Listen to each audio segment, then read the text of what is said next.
Coronavirus, la pandemia. ¿Cuáles son los síntomas? ¿Cómo se transmite? ¿Qué puedo hacer para protegerme y prevenir la propagación de la enfermedad? Nuevo padecimiento que ha encendido las alarmas de los sistemas de salud. Coronavirus, la pandemia. Bienvenido a este programa especial de Coronavirus, la pandemia. Es domingo, fin de semana, y hacemos una recapitulación de lo que aquí le hemos presentado a lo largo de los últimos días, en caso de que usted no haya tenido oportunidad de sintonizarnos. Y empezamos con el informe que nos llega directamente desde la sede de la Organización Mundial de la Salud en Ginebra, Suiza. Es nuestra compañera Raquel Finca de la agencia EFE quien lo presenta. ¿Qué tal? Buenos días, Belén, y buenos días a todo el auditorio de Canal 44. Comenzamos hoy hablando de vacunas. Más de 4.500 millones de dosis han sido administradas en el mundo, eso sí, de una forma desigual en función de los países. Ponemos algunos ejemplos. En Israel, los mayores de 40 años pueden recibir ya la tercera dosis, esa inyección de refuerzo, y desde el Gobierno se recomienda extenderla a toda la población. Hoy también hemos tenido datos actualizados de Portugal. El 70% de la población ya tiene la pauta completa, una meta que, por cierto, estaba inicialmente prevista para principios del mes de septiembre. Y este porcentaje es algo más bajo en España, aunque también está cerca de ese 70% de la ciudadanía. Desde la Organización Mundial de la Salud se insiste en el mensaje de que los suministros de vacunas deben ser distribuidos de una forma justa y también de que la falta de vacunas en los países pobres sigue siendo acuciante, además en un momento en el que la propagación de la variante Delta es más rápida que la respuesta global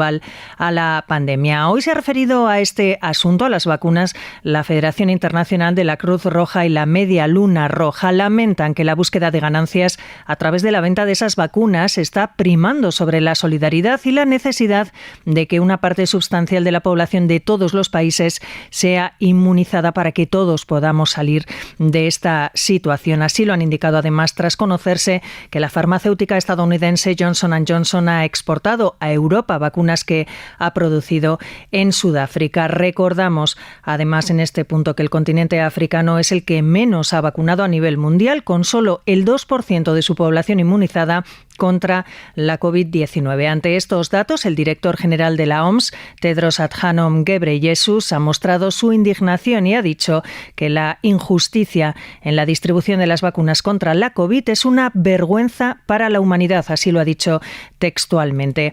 Acabamos con un último apunte sobre esos datos de la pandemia. En las últimas 24 horas se han notificado 667.000 nuevos casos y 10.600 fallecimientos. Reportó desde Europa Raquel Finca para el programa Coronavirus, la pandemia.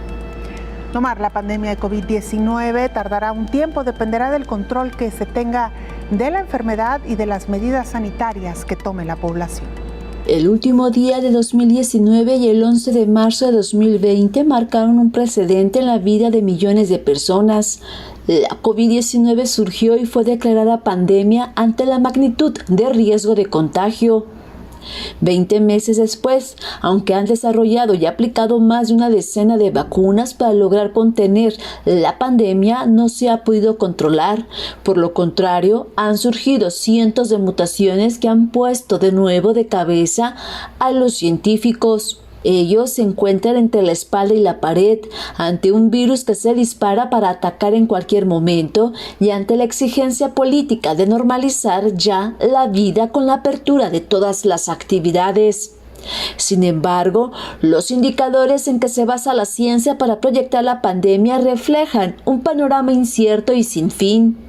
Actualmente, la curva pandémica marca un ascenso mayúsculo para las próximas semanas, basado en las proyecciones de las muertes, casos y hospitalizaciones, que seguirán aumentando hasta septiembre, mes en que podría haber un descenso.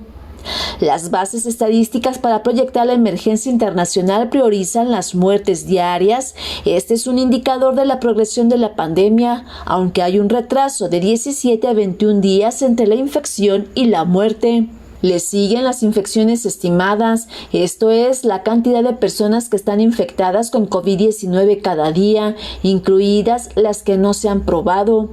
Asimismo, se toma en cuenta el uso de recursos hospitalarios con subindicadores de camas generales y camas de la unidad de cuidados intensivos para obtener descripciones de cada medida. En cuanto a aspectos sociales, los indicadores son la movilidad social, el uso de mascarillas, con enfoque en la población que dice usar siempre cubrebocas en público y la reducción del contacto humano.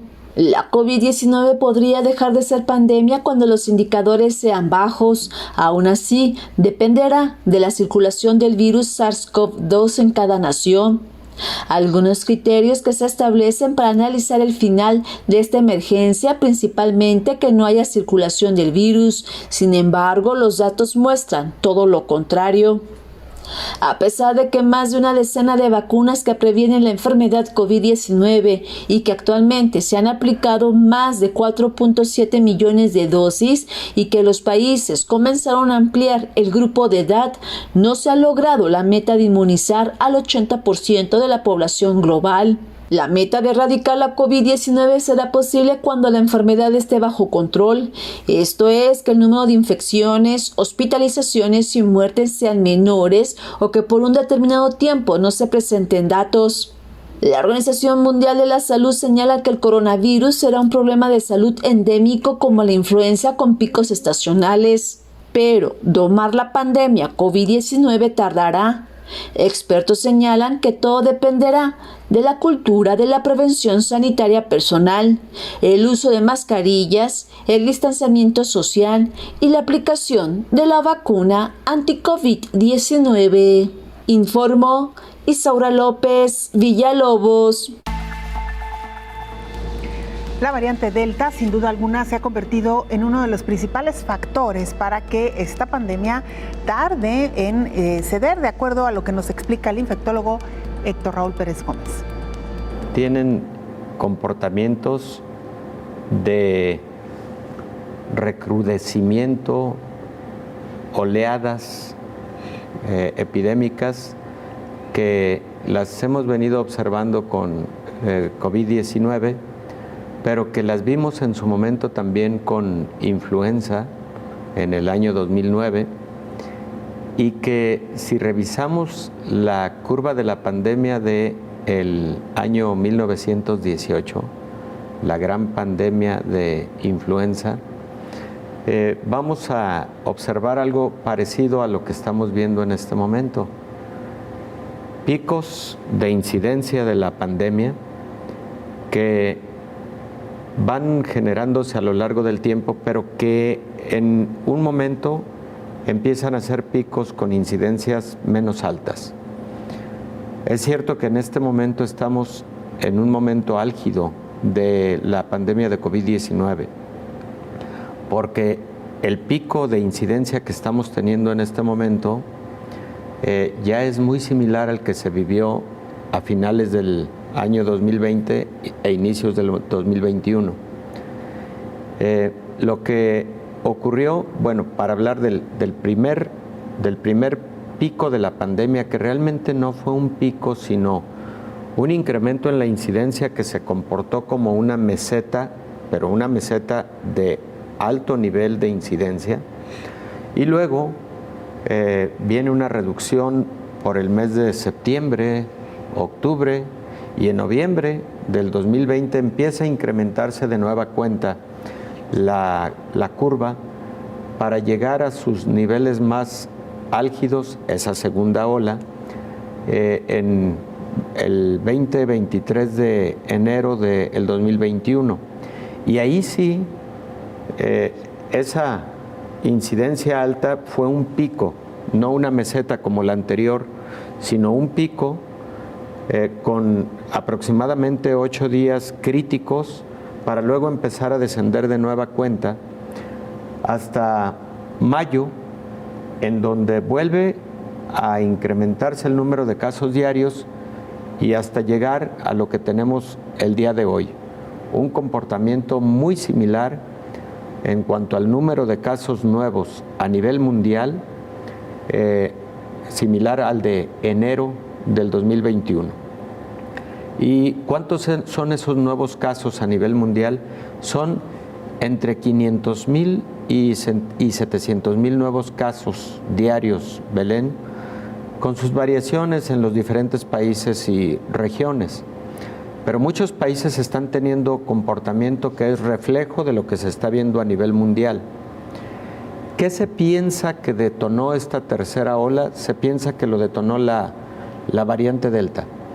La variante Delta, que es más contagiosa que las otras variantes, lo hemos comentado aquí, pero que además aparece en febrero del año 2021 y entonces empieza a tener el crecimiento en diferentes países, de tal suerte que por el mes de mayo empieza a ocurrir lo que antes he comentado, el incremento en el número de casos. Hoy se considera que hasta el 70% de los nuevos casos a nivel mundial son causados por la variante Delta.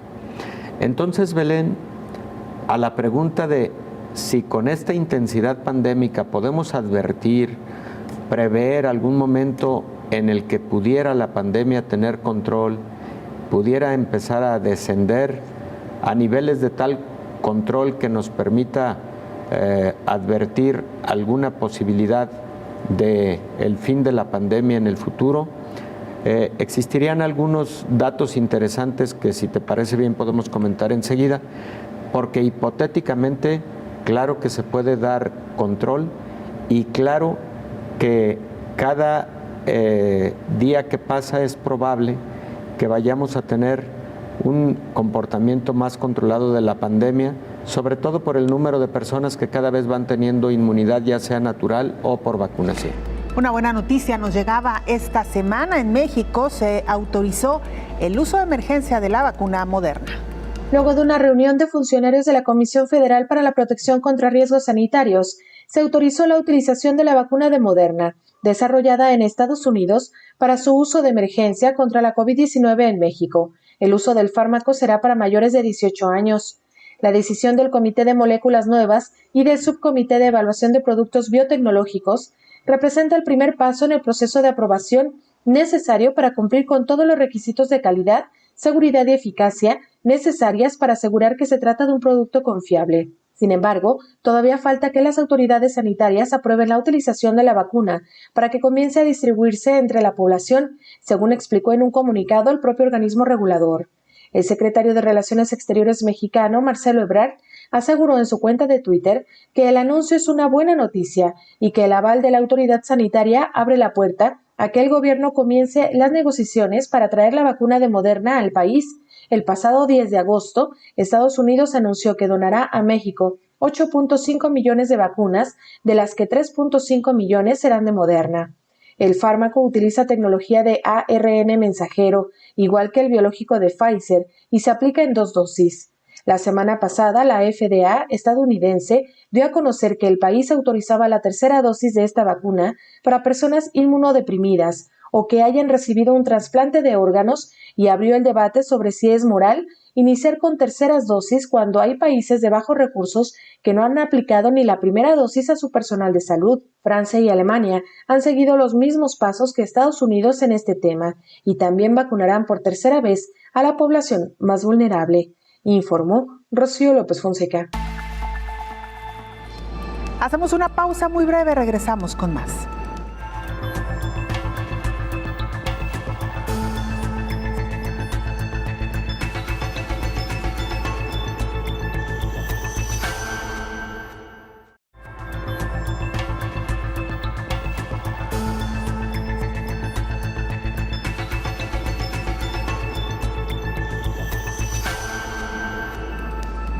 Las muertes por COVID-19 podrían dispararse hacia finales de año, de acuerdo al Instituto de Métrica y Evaluación de la Salud. En su más reciente proyección del Instituto de Métricas y Evaluación de la Salud, prevé que el mundo verá más de 5.3 millones de muertes reportadas y 12 millones de muertes en exceso para diciembre, debido a la variante Delta, que provoca un crecimiento acelerado de los casos de COVID-19 en el planeta. En un reciente informe, el instituto con sede en Estados Unidos proyecta que las muertes alcancen su punto máximo a principios de septiembre y luego vayan disminuyendo lentamente. Los pronósticos hacen la diferencia entre las muertes por COVID-19 notificadas oficialmente y el exceso de muertes atribuidas a la enfermedad, incluidas las muertes no informadas. Según la Organización Mundial de la Salud, se han registrado más de 4.3 millones de muertes por COVID-19 en todo el mundo desde el inicio de la pandemia. Desde la aparición de la variante Delta en la India, se asocia con cargas virales que son 1.200 veces más altas en los recién contagiados en comparación con la cepa de coronavirus original de Wuhan, lo que significa que Delta se puede propagar tan fácilmente como la varicela o el sarampión. Los estudios del Reino Unido también han demostrado que la variante Delta es más resistente a las vacunas que la variante Alfa, que surgió en Inglaterra a finales del año pasado, informó Rocío López Fonseca. El infectólogo Héctor Raúl Pérez Gómez estima que durante el año 2022 podría ya controlarse esta pandemia y quedar la enfermedad COVID-19 como otra más de las enfermedades estacionales. La presencia de respuesta inmune en la población mundial, ya sea generada por infección o generada por la vacunación. La respuesta inmune, conocida como inmunidad de rebaño, y que se puede generar a través de estas dos rutas, cada vez va siendo mayor. Incluso para inicios de este año 2021, ya se estimaba que aproximadamente el 24% de la población mundial tenía anticuerpos neutralizantes de alta afinidad contra el SARS-CoV-2. Y recordemos que para inicios de el 2021, el porcentaje de vacunados era mínimo a nivel mundial. Entonces, ya tener alrededor del 24 o 25% de positividad en diversos grupos de la población, nos hablaba de que un alto porcentaje había tenido ya infección, incluso en muchos de ellos sin advertir sintomatología alguna. Y este alto porcentaje es posible que a estos momentos se haya incrementado mucho más, y no solo por la vacuna, sino también por infecciones adicionales.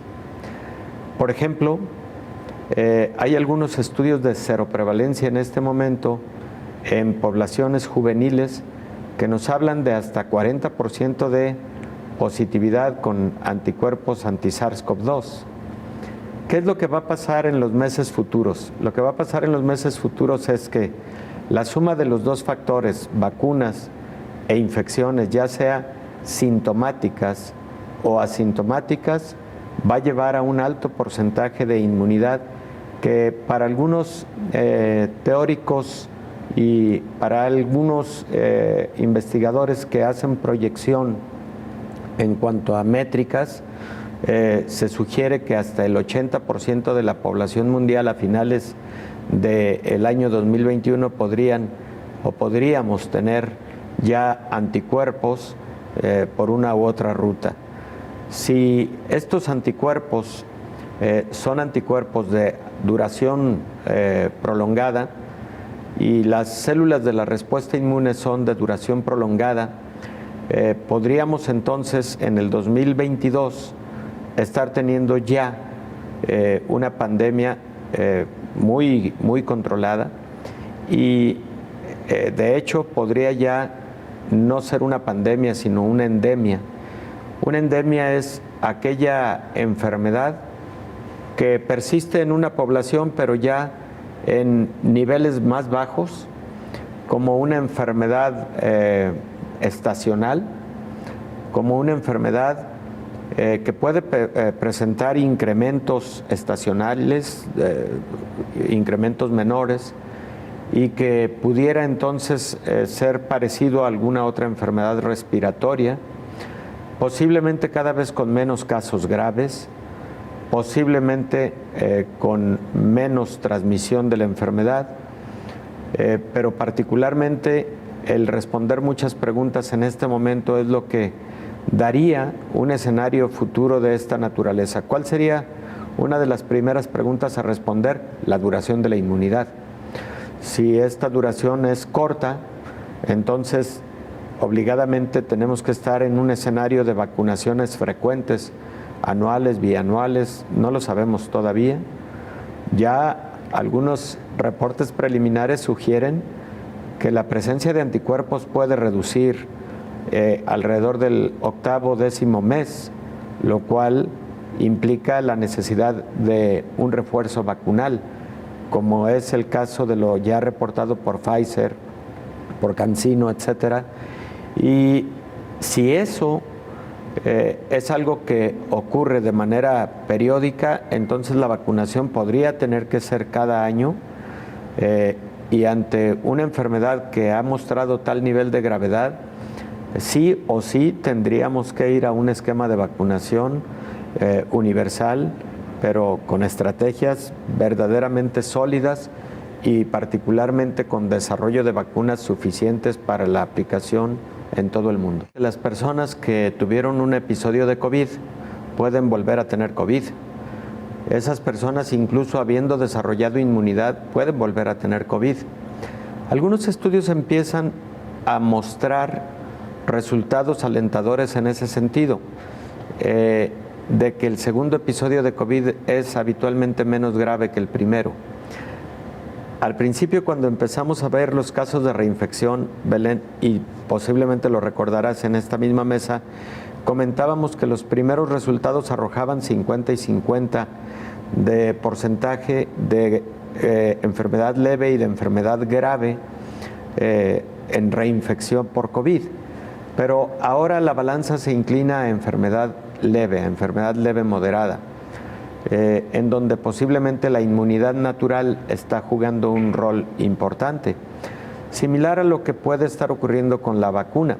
Las personas vacunadas pueden infectarse con SARS-CoV-2, pueden tener COVID, pero habitualmente un COVID leve o moderado, rara vez un COVID grave que lleve al paciente a una cama de hospital o que lleve al paciente a una terapia intensiva o que lo lleve a la muerte, ¿no? Que eso sin duda alguna es una buena noticia, doctor. Es una buena noticia porque eso de nueva cuenta habla a favor de la importancia de la vacunación, a favor de que se extienda pronto la vacunación en todo el mundo y que logremos ese 80% de anticuerpos en la población para finales del 2021, preferentemente a través de la vacuna, no a través de la infección natural, porque si fuera a través de la infección natural, esa infección natural a su paso puede dejar muchos muertos. Entonces, ¿qué creo que va a ocurrir en el futuro con respecto a la curva pandémica? De hecho, algunos estudios de proyecciones en métrica sugieren que durante el resto del 2021 sí vamos a estar teniendo alzas o oleadas de pandemia importantes, como la que estamos viviendo en este momento y que es muy similar a la que vivimos en enero de este mismo año.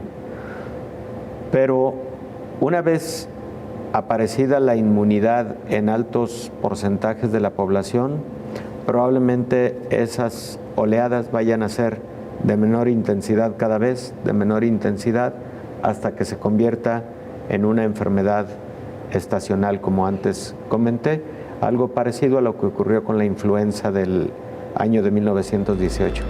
María Roldán es nuestra compañera de la agencia EFE, destacamentada en Japón. Desde ahí nos presenta el siguiente informe. Hola, ¿qué tal? Buenos días, Belén. Buenos días a todo el auditorio de Canal 44. Japón atraviesa su peor ola de coronavirus desde que estallara la pandemia. Los casos diarios están en niveles récord. La semana pasada se superaron por primera vez las 20.000 infecciones a nivel nacional y solo en la capital, Tokio, los contagios llevan rondando o superando los 5.000 desde hace varios días.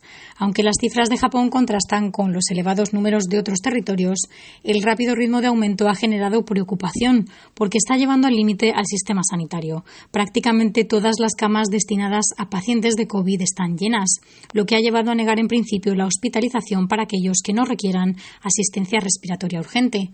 El archipiélago mantiene desde julio y hasta finales de agosto un estado de emergencia que conlleva ciertas restricciones al horario comercial de restaurantes y bares y a la venta de alcohol en estos establecimientos. No obstante, estas restricciones son de cumplimiento voluntario, al igual que las peticiones para evitar salidas innecesarias a la población, que cada vez se muestra menos cumplidora. La campaña de vacunación avanza con lentitud en el país por el retraso en la llegada de dosis y la apertura escalonada de las reservas para un país que tiene más de 125 millones de personas. Hasta el momento, algo más del 49% de la población ha recibido al menos una dosis, mientras que un 37% ha recibido la pauta completa, principalmente mayores de 65 años, lo que ha disparado los casos graves entre las personas de entre 30 y 50 años. En cuanto al acceso al país, Japón mantiene cerradas las fronteras al turismo y en principio solo permite la entrada a ciudadanos japoneses y residentes extranjeros, además de ciertas visitas diplomáticas y empresariales. Reportó desde Japón María Roldán para el programa Coronavirus la pandemia. De Japón vamos a Vietnam para que nuestro compañero Ramón Abarca, también corresponsal de la agencia EFE, nos explique, nos cuente cómo está la situación en este país. Hola, ¿qué tal? Buenos días, Belén. Buenos días a todo el auditorio de Canal 44. Vietnam es uno de los países que más ha tardado en poner en marcha su campaña de vacunación. La ha acelerado en los últimos 2 meses, urgido por el peor rebrote de COVID vivido en el país desde el inicio de la pandemia. Los mayores avances se han producido en Ho Chi Minh, su ciudad más poblada y principal foco de infección, donde casi el 70% de los 8 millones de habitantes oficialmente censados han recibido ya la primera dosis. La lentitud en la vacunación está siendo generalizada en el sudeste asiático, con algunas excepciones, lo que llevó este miércoles a Cruz Roja a reclamar que los países desarrollados donen sus excesos de vacunas a naciones de la zona azotadas por la variante Delta. La situación es especialmente trágica en Ho Chi Minh, donde se han producido la mayor parte de las casi 6.500 muertes por COVID-19 y de los más de 293.000 contagios registrados desde el inicio de la pandemia. Ante el dramático panorama, las autoridades anunciaron que han prolongado hasta el 15 de septiembre el estricto confinamiento que está en vigor desde hace más de 5 semanas. Esto ha provocado escenas de pánico en los últimos días, con cientos de trabajadores que no perciben ingresos desde hace semanas tratando de abandonar la ciudad para volver a sus lugares de origen. Vietnam, que consiguió sortear con apenas 35 muertes el primer año de pandemia, espera tener el 70% de su población vacunada en el primer trimestre de 2022. Reportó desde Bangkok para el programa Coronavirus la pandemia, Ramón Abarca. Hacemos una pausa brevísima, regresamos con mucha más información.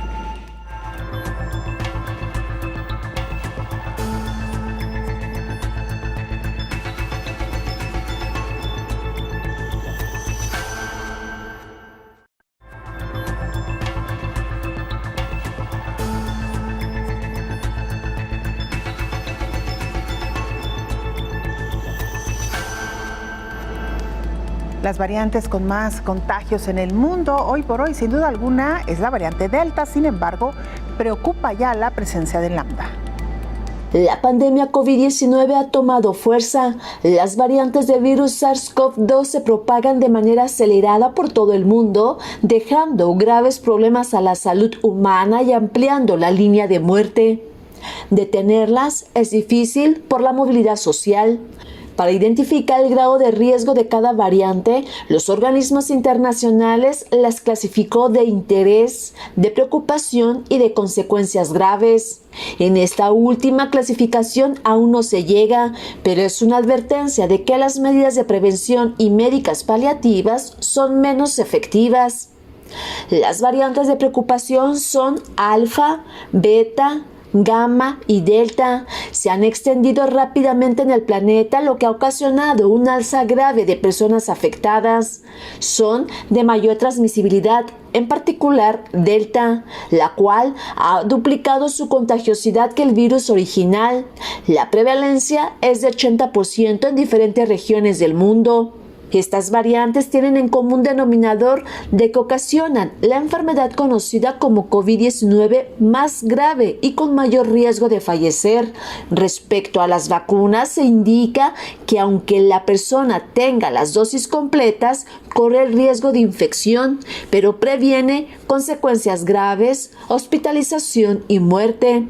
En cambio, con la Delta, la persona aún vacunada puede propagar el virus. Respecto a las pruebas de detección, todas permiten detectar el virus, sin embargo, no especifica cuál es la variante que afectó a la persona, por lo que se deben realizar estudios genómicos a profundidad.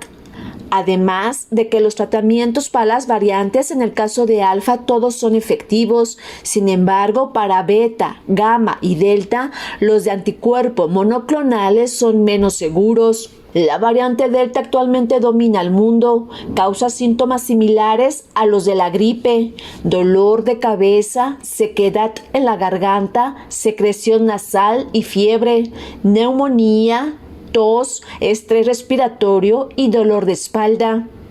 Los organismos indican que esta variante desarrolla un cierto nivel de resistencia a las vacunas. Sin embargo, con los estudios realizados recientemente se ha identificado que las vacunas de Pfizer-BioNTech y AstraZeneca-Oxford fueron 88% y 33% efectivas respectivamente después de la primera dosis, mientras que la vacuna Pfizer-BioNTech fue 88% y la de AstraZeneca-Oxford fue 60% efectiva después de la segunda dosis. En estudios clínicos, ambas vacunas habían demostrado una eficacia superior al 90% contra el virus nativo de COVID-19. Otra variante que está en el ojo del huracán y podría cambiar de perfil de interés a preocupación es Lambda, presente en 40 países, y se advierte que no todas las vacunas tienen una protección efectiva para esta variante. Algunas de estas variantes comenzaron a circular desde el año pasado. Sin embargo, desde julio de este año, la Red Regional de Vigilancia Genómica de COVID-19 detectó en países y territorios de las Américas estas variantes, lo que ha ocasionado un repunte exponencial de casos nuevos y reinfecciones por COVID-19. Informó Isaura López Villalobos. El infectólogo Héctor Raúl Pérez Gómez describe los riesgos que representan las variantes de este coronavirus que circulan por el mundo, las cuales están causando un incremento en el número de contagios. La Organización Mundial de la Salud empezó a dividir a las variantes que fueron surgiendo a lo largo de los meses de este nuevo coronavirus, el SARS-CoV-2, como las variantes de preocupación, las variantes de interés y las variantes que requieren de monitoreo. Así es como en la actualidad las clasifica la Organización Mundial de la Salud. En el caso de las variantes de interés, son aquellas que sabemos han causado un incremento en la prevalencia de la enfermedad, pero sin tanta intensidad como las variantes de preocupación. Las variantes de preocupación son particularmente la variante alfa que surgió en Gran Bretaña, más o menos en septiembre del 2020, la variante beta que surgió en Sudáfrica aproximadamente un mes después, la variante gamma, que de igual manera surge alrededor de octubre-noviembre del 2020 y que predomina en Brasil, de la cual hay dos subvariantes y enseguida podemos comentar en qué consiste la diferencia. La variante delta, que surge en febrero del presente año en la India, y esta última variante delta que particularmente nos está generando el tercer brote en el mundo, cuando se considera que alrededor del 65% de las nuevas infecciones que han venido ocurriendo en los diferentes países y regiones están causadas precisamente por esta variante delta.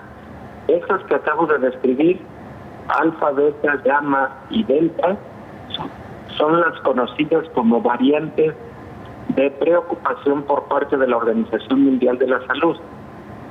Las variantes de interés son las que acabamos de escuchar, como la Kappa, la Lambda y la Iota, y existen algunas adicionales que son consideradas como variantes que solamente requieren de monitoreo epidemiológico. Ese es el panorama clasificatorio de parte de la Organización Mundial de la Salud de estas nuevas variantes. Hasta el 65% de los nuevos casos que se han reportado de febrero a la fecha, causados por la variante Delta.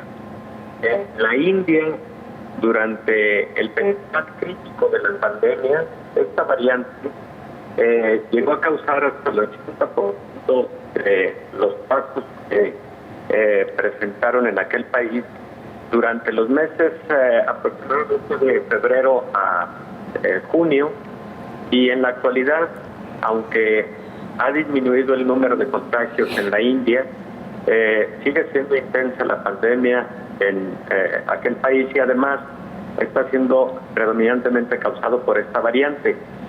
De hecho, la tercera ola de alguna manera empieza a tener intensidad por el número de casos que se fueron reportando en la India a partir de febrero, y la variante Delta tiene como característica fundamental el hecho de que se transmite 3 veces con mayor intensidad que la cepa original de Wuhan, que surgió en diciembre del 2019. Para darnos una idea, con la cepa original, un factor que conocemos como número básico de reproducción. ¿Qué significa esto? ¿A cuántas personas un infectado de COVID-19 activo puede infectar? La respuesta es 2.3 a 2.5 aproximadamente con la cepa original.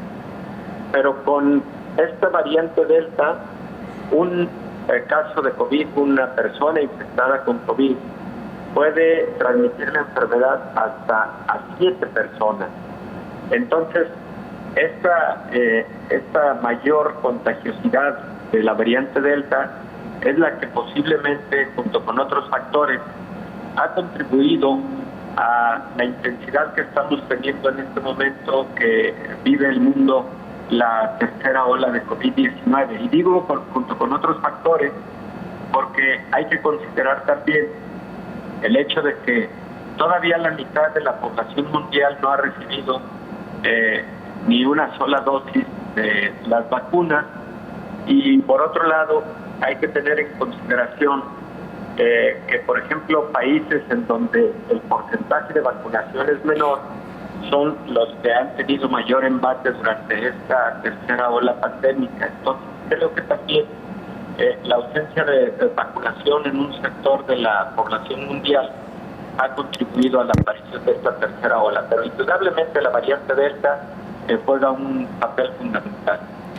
Doctor, hemos también leído y escuchado de parte de algunos expertos, incluso usted también nos lo ha comentado aquí, que esta variante Delta se presenta, o dentro de las variantes que presenta en cuanto a sintomatología, quienes la han contraído, se presenta como un cuadro gripal. En su experiencia y en la consulta que usted ofrece día con día, doctor, ¿qué es lo que ha observado también con esta variante? ¿Cómo se está manifestando y si hay alguna diferencia con el resto de las variantes, doctor? Definitivamente no hay una gran diferencia desde el punto de vista clínico, Belén, y de hecho no hay sintomatología distintiva de la variante Delta. Los pacientes se comportan de forma similar con respecto a las demás variantes y con respecto a la cepa original. Fiebre, dolor de cabeza, dolores musculares y articulares, dolor faríngeo, tos, dificultad para respirar en los casos más severos, y anosmia, ageusia, que son los trastornos en la olfacción y en el gusto, son de las principales sintomatologías que presentan los pacientes con COVID. La última pausa, regresamos con más información.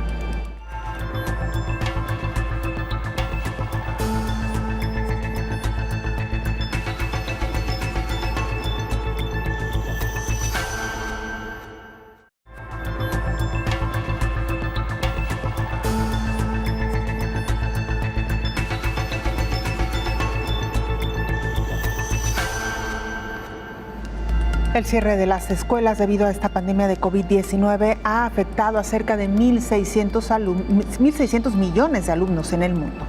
Luego de la pandemia, algunas cosas ya han comenzado a cambiar. Poco a poco se ha ido instaurando una nueva normalidad.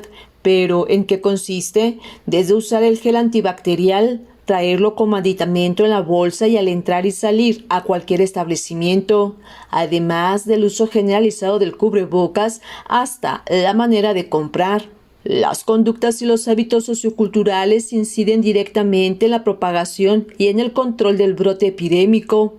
Por un lado, la pandemia devela y pone de manifiesto las formas, los procedimientos, las negaciones que cada sociedad utiliza para afrontar institucionalmente los riesgos y sus manifestaciones concretas, los desastres. En este caso, producir capacidades y disminuir la vulnerabilidad solo se logra como una construcción social. Al mismo tiempo, se ha puesto en evidencia la importancia de la conducta de las personas frente al riesgo, tanto en la percepción de las amenazas como en las acciones preventivas y el abordaje de las consecuencias.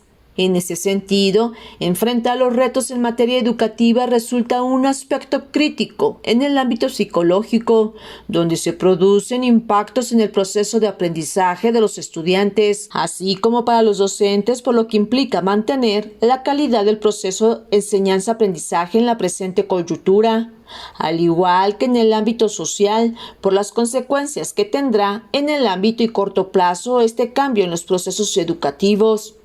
En definitiva, considerar los aspectos psicológicos y sociales constituye un elemento esencial para el desarrollo de acciones preventivas en la comunidad, para disminuir las vulnerabilidades y, por lo tanto, para reducir los riesgos de desastres frente a COVID-19.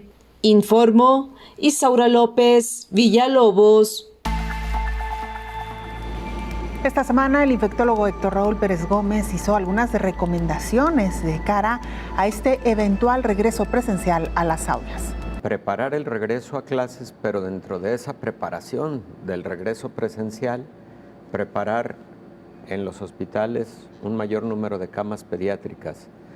Genera mucha incertidumbre, mucha preocupación, da mucho a qué reflexionar, porque advierten de antemano que sí puede incrementarse el número de contagios en pequeños y en pequeños que eventualmente sí pueden llegar a necesitar una cama de hospital por la presentación que conocemos como el síndrome inflamatorio multisistémico en pediatría, que lo hemos comentado aquí en muchas ocasiones, se caracteriza por afectación a diversos órganos y sistemas.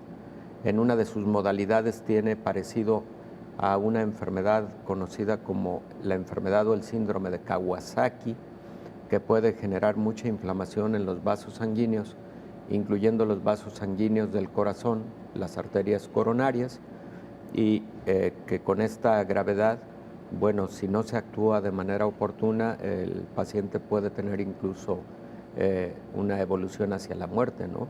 Entonces, todos esos aspectos preocupan cuando se identifica este momento del retorno a actividades escolares presenciales, sobre todo en aquellos países en donde la intensidad de la pandemia sigue siendo importante. La India, pues, ha sido uno de los países más afectados por la pandemia.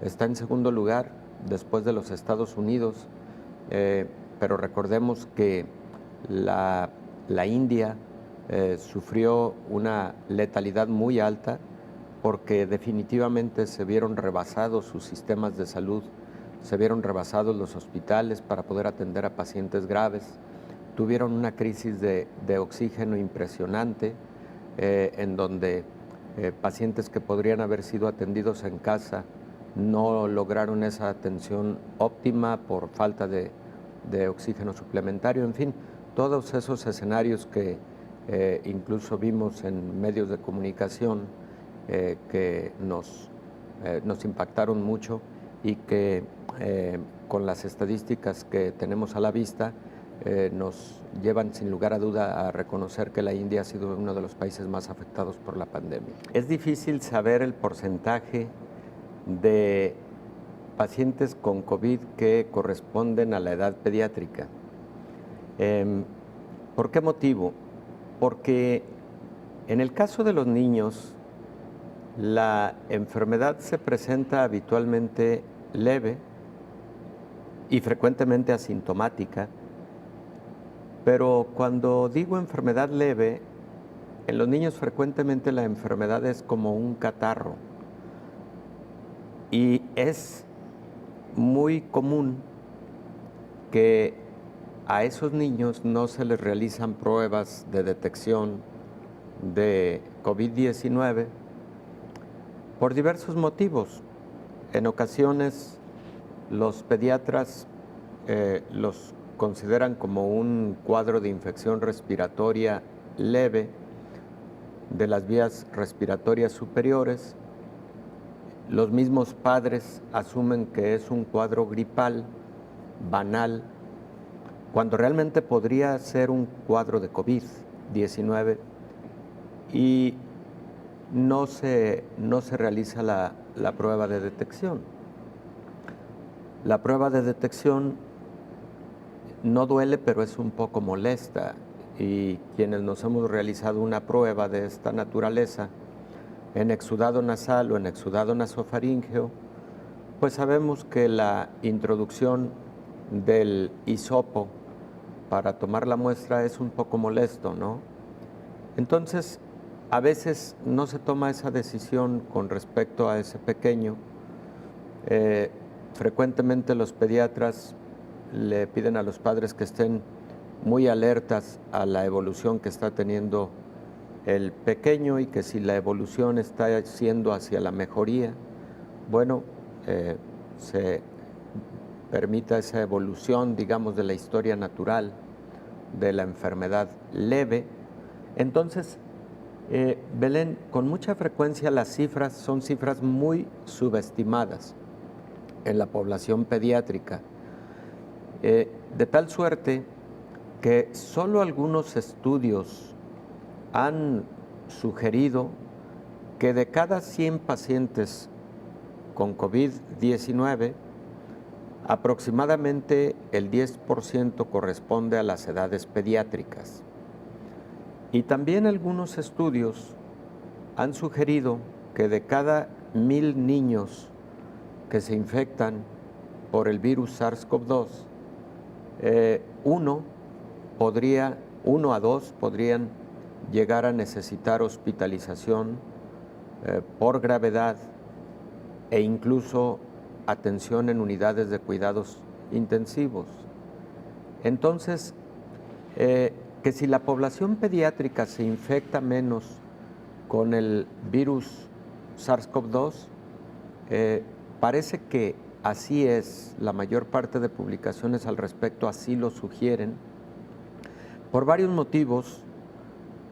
Existe la hipótesis de que los niños tienen una menor cantidad de receptores de la enzima convertidora de angiotensina tipo 2, que es la puerta de entrada, el receptor para este nuevo coronavirus, y que conforme transcurre la edad se van generando más receptores de esta naturaleza y que por lo tanto ese podría ser un motivo de menor infección en la población infantil. También algunos estudios mostraron que los niños podrían transmitir con menor intensidad la enfermedad a los adultos, particularmente por el hecho de tener poca sintomatología y por asumirse que los niños tienen menor carga viral en la vía respiratoria. Todos esos factores son distintivos de la edad pediátrica con respecto a los adultos en en COVID-19.